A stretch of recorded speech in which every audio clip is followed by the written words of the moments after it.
Northwest Now is supported, in part, by viewers like you. Thank you. COVID-19 blew a hole in Seattle's art scene, and it's only now starting to come back. Part of that comeback includes the Seattle Art Museum and its new CEO, Scott Stuhlin. Can Sam help Seattle recover from the civic unrest, bad governance, and crime that turned parts of the Emerald City into a combat zone? And it's the end of an era at a local ballroom, but that doesn't mean it's all coming to an end. Our Steve Kiggins has the latest on the future of Seattle's famed Century Ballroom. That's part of the discussion tonight on Northwest Now.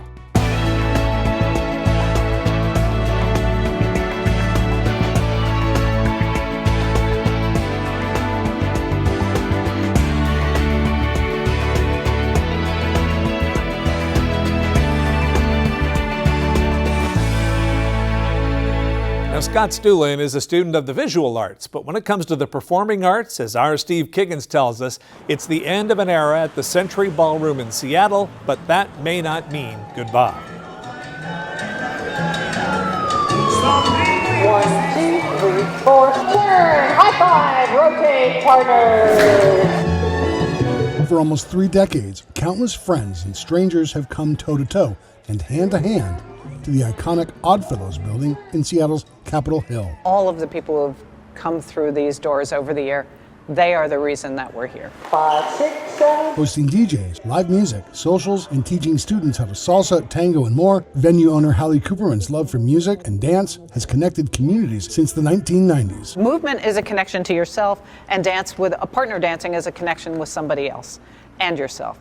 So that's what makes it so incredibly special. Last November, Cooperman and partner Allison Cockrell went to social media sharing news that their venture was coming to an end. And we've lived our dream for 28 years. And so it seems like it's time to let that go.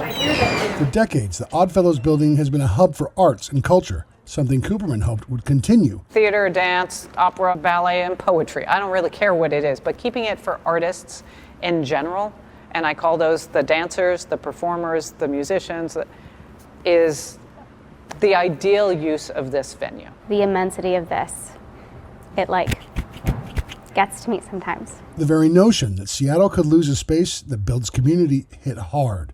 The connections joining art and motion in Century Ballroom left its mark on the walls. Just a really small percentage of people who have met and gotten married, gotten engaged here. But Century's legacy is not over. There are plans for renovations and modifications. But first, a new name, Reverie Ballroom. The venue's new owner, Eliza Wilder, holds deep affection for this space. Was 18 and I came dancing here for the very first time, and it left a really memorable impression. Clockwise. While so much of Seattle has changed in the past 30 years, a community born through music and motion has renewed promise that the arts and connections made in Capitol Hill will remain. That we've made an impact on people's lives so dramatically, greatly, I don't know what the right word.